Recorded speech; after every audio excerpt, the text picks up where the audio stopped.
Coucou! Aujourd'hui on va s'intéresser à comment faire du pouring art, donc avec de l'acrylique. Si vous voulez savoir comment faire, et bien tout de suite c'est parti.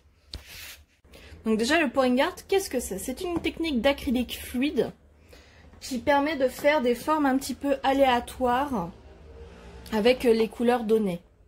Donc ça se pratique sur n'importe quel support, ici c'est une toile, mais ça peut être par exemple du bois, du carton, etc. Le tout est que ça puisse être absorbé. Pour pouvoir faire du pouring art, qu'est-ce qu'il faut? Déjà, il faut de quoi protéger votre table. Moi, je vais utiliser un reste de carton, mais d'habitude, je mets une bâche de plastique. Il faut aussi un support. Si je vais utiliser des petits rondins comme ça, il faut de quoi réceptionner votre peinture. De quoi pouvoir touiller la peinture.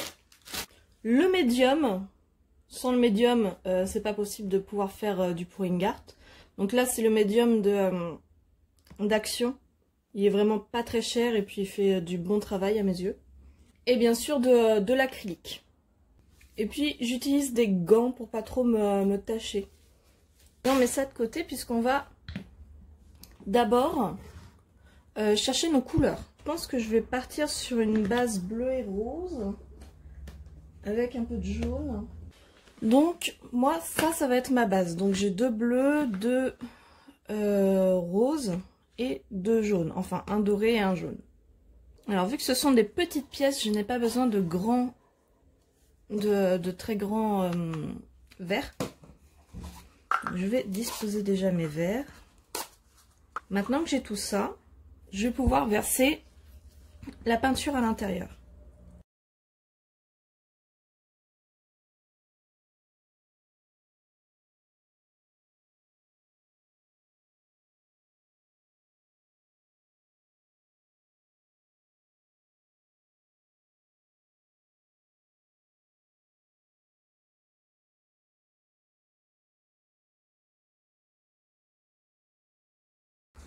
Je vais ajouter le médium. Alors j'en ajoute à peu près un tiers.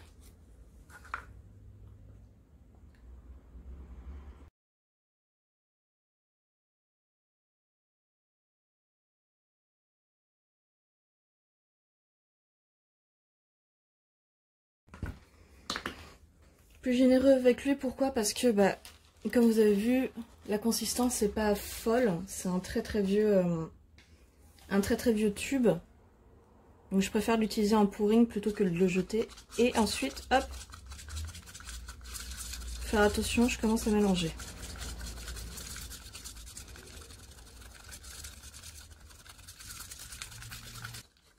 Pareil, je mélange les autres couleurs.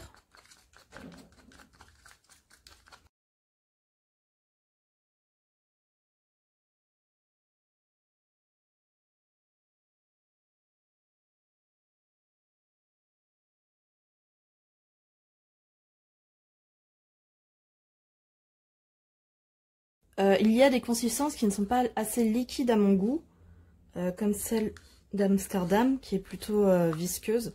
Je peux rajouter un petit peu d'eau à l'intérieur.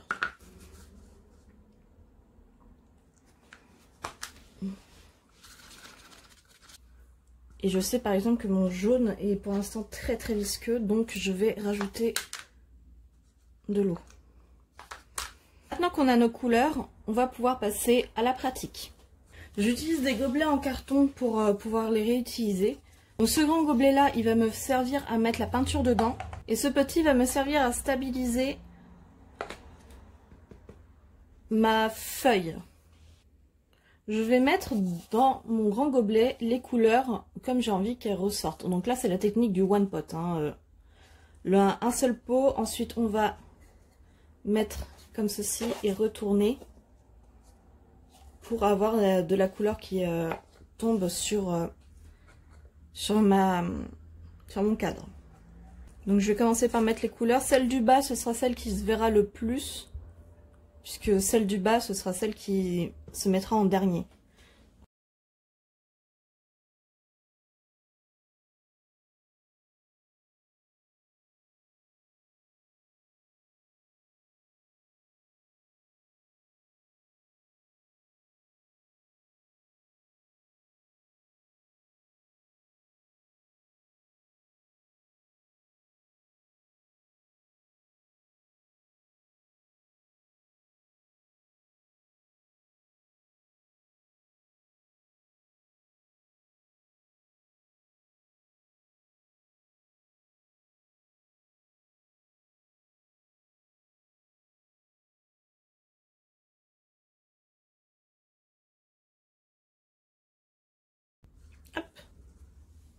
Voilà, donc ça me donne ça à l'intérieur. Donc je prends ceci, je mets sur mon gobelet et je vais tourner mon gobelet. Là, je vais pouvoir un petit peu déjà faire sortir de la couleur, gentiment. Hop, et puis je laisse tout tomber. Ensuite, je vais pouvoir choisir les endroits que je préfère.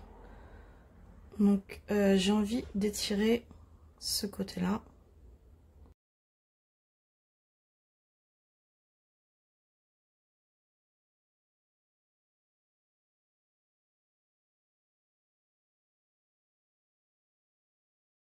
Et je n'hésite pas à mettre sur les côtés de la peinture. Puisque quand la peinture va sécher, elle va encore tomber un petit peu.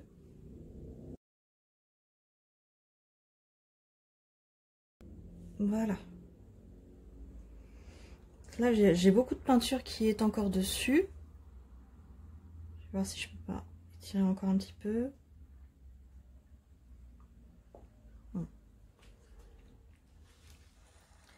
Alors maintenant, c'est tout bête. Il faut attendre que la peinture sèche. Et une fois que c'est sec, ça sera bien imbibé. Et il n'y aura plus qu'à poncer sur les côtés si jamais il y a de la peinture qui ne nous plaît pas derrière. Et ce sera utilisable par exemple comme avec un peu de résine par-dessus. Ce sera utilisable pour faire un dessous de verre par exemple. Donc voilà, ça c'est la technique du pouring simple. Je vais vous en montrer une autre dans une autre vidéo. Donc en attendant, je vous dis à la prochaine et puis salut!